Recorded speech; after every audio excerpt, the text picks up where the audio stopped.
want only thee, Lord, thee, only thee. I want only thee, Lord, thee, only thee. I want only thee, Lord, thee, only thee. I want only thee, Lord, thee, only thee.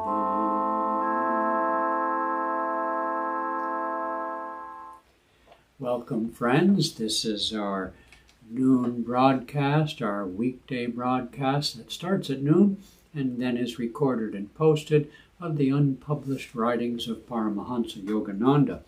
My name is Nayaswami Hriman, and my wife and I, Padma, alternate days through the many weeks. In the last days of my broadcast, I've been taking excerpts from Yogananda's commentaries on the Gospel of Matthew in chapter 5, which more or less begins with the Sermon on the Mount, which I have already done. And so I'm continuing through this chapter 5, and I wanted to reference you to the source that Yogananda himself used, which is a book I downloaded to my Kindle account. I think it was even free.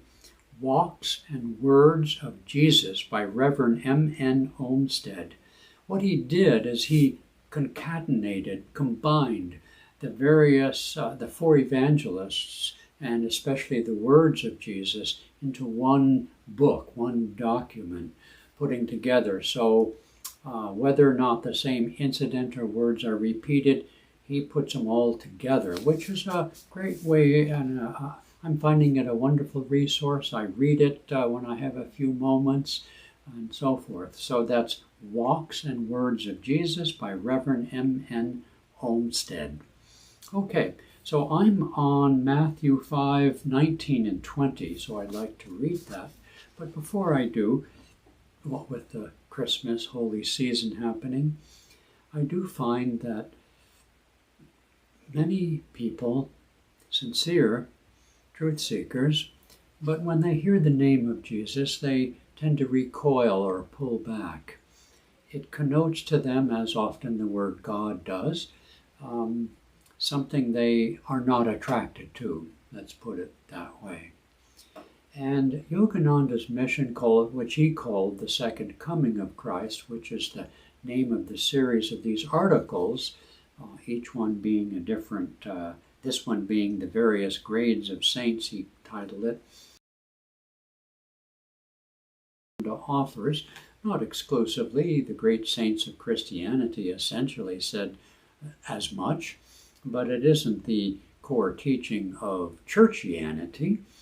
And here I live in the Pacific Northwest of the United States, and our region has consistently been classified as being the least of the this nation, least interested in orthodoxy and least affiliated, terming themselves affiliated with any general or mainline faith tradition. So I sang the chant, I Want Only Thee. It's a chant written by our teacher, Swami Kriyananda, and he used to sometimes chuckle. He said that all of us want a lot of things, not only thee, but that it was an important affirmation to have, and it's relevant to this article on the various grades of saints. Verses 19 and 20 in Matthew 5, and it goes as follows. Whosoever, therefore, shall break one of these least commandments, and here he's referring to the Sermon on the Mount, the Beatitudes, and shall teach men so, he shall be called the least in the kingdom of heaven.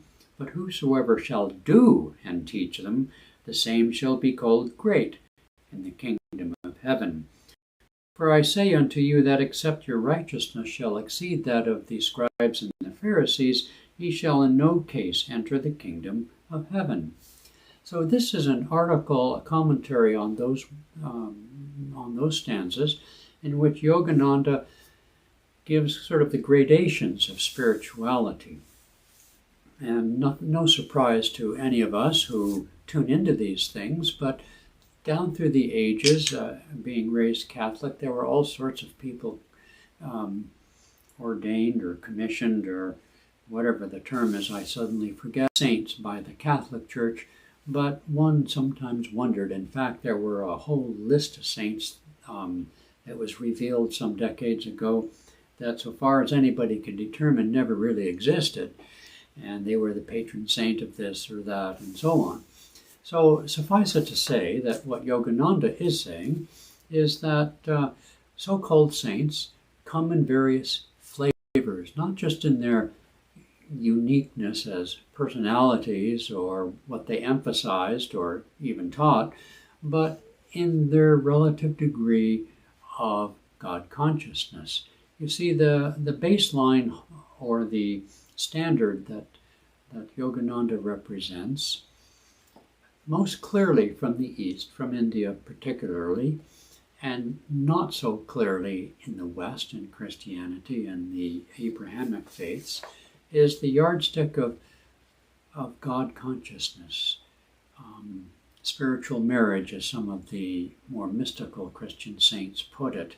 But in the West and in the Abrahamic traditions, those were experiences of God, like Moses in the burning bush. These were all just episodes, a sort of taste of Godness, of God consciousness. But in the East, generally, it's understood that the soul, which is greater than the ego is, let's say, merged back into the soul, and the soul in turn merges back into its creator. And so the standard of sanctity that Yogananda is speaking of is the relative distance or closeness to complete union with God. And so, and that's his way of interpreting these stanzas. And though he says, though there's no essential difference between those souls who have completely attained to cosmic consciousness, yet there are various grades of saints even among those who have contacted God. The first contact of God may bring to a devotee great blessing and understanding, but that does not obliterate all the effects of past actions, meaning the karma of past actions, including past lives. But with continuous experience of God contact, incarnations of stored up effects of actions are gradually roasted out. The time necessary for this roasting process determines the degree of greatness or quality, or as I would say, sanctity of saints. Then he goes on more specific to the stanzas. Those who have contacted God and who yet break the least mandatory truths and teach men the path of salvation are called the least when viewed from the highest spiritual standard. But those who practice all the compulsory spiritual laws relating to saintliness and teach people to do the same by their living example are called the greatest.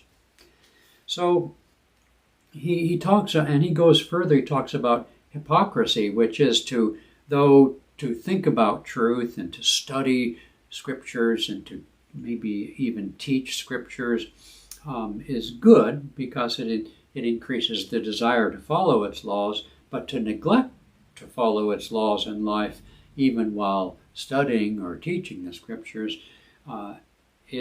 risks developing a double hypocritical life, hypocrisy, in other words. One must harness each good thought to the corresponding good activity. Otherwise, too much thinking about goodness without corresponding good activity may make one develop wrong familiarity with thinking true laws, leading to sheer neglect of bringing them to life. And that's how he described the scribes and the Pharisees as those who could talk a good talk, let's just say, but didn't necessarily walk a good talk. Well, whatever, you know what I mean. And so it's a process, in other words.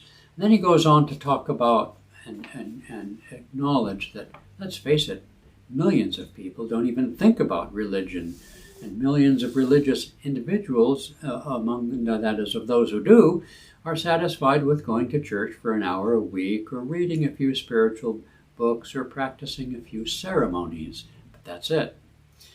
And how can they, therefore, attain cosmic consciousness?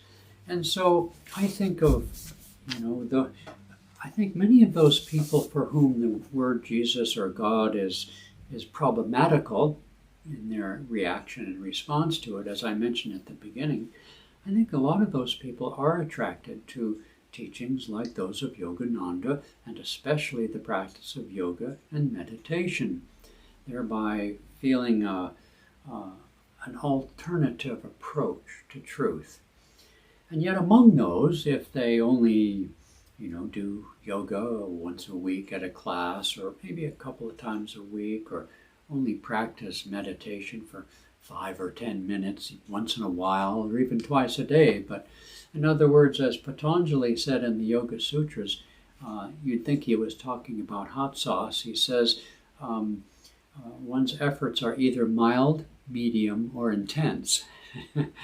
And I'm not saying that suggesting we all be what would be deemed by most people, at least, as fanatics, but the longer decades you live in the practice of yoga and meditation, and then you come to a point where you feel that you're not making any real progress, you have to look at how intensive are your efforts.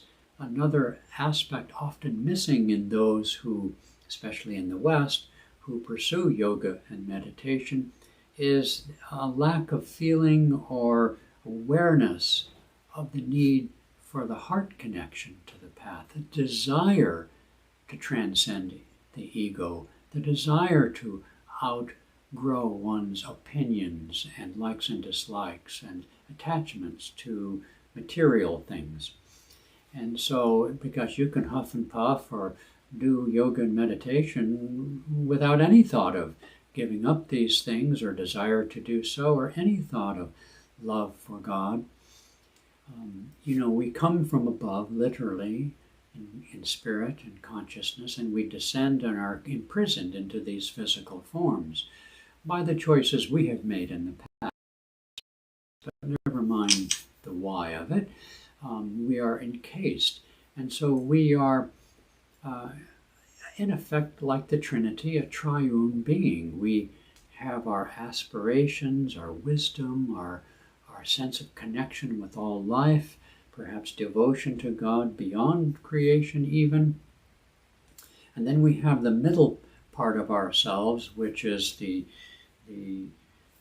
consciousness and the attitudes with which we live our life and think. And then we have the actions that we do of thinking, feeling, and acting, which is a little bit analogous to God beyond creation, God within creation, and God as creation.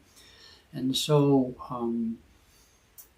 the degree and the frequency with which we can feel that space, which is always there, it accepts and loves everything. Out of this space, this consciousness, this feeling, comes all things, and judges not. And the degree to which and the frequency with which we purposely make contact with that sphere of spirit, with whatever name or form we hold dear, if any, then to that degree we are uplifted. The Son of Man shall be uplifted. And that's what Jesus came to teach. I don't have time here to go beyond this, but if in the Christmas season we can see Jesus as one who embodied literally that spirit, then we can understand who Jesus was in a way that perhaps we can relate to more deeply, more meaningfully, and even more personally. All right, great souls, that's it for today. As usual, I go a little bit longer than some others.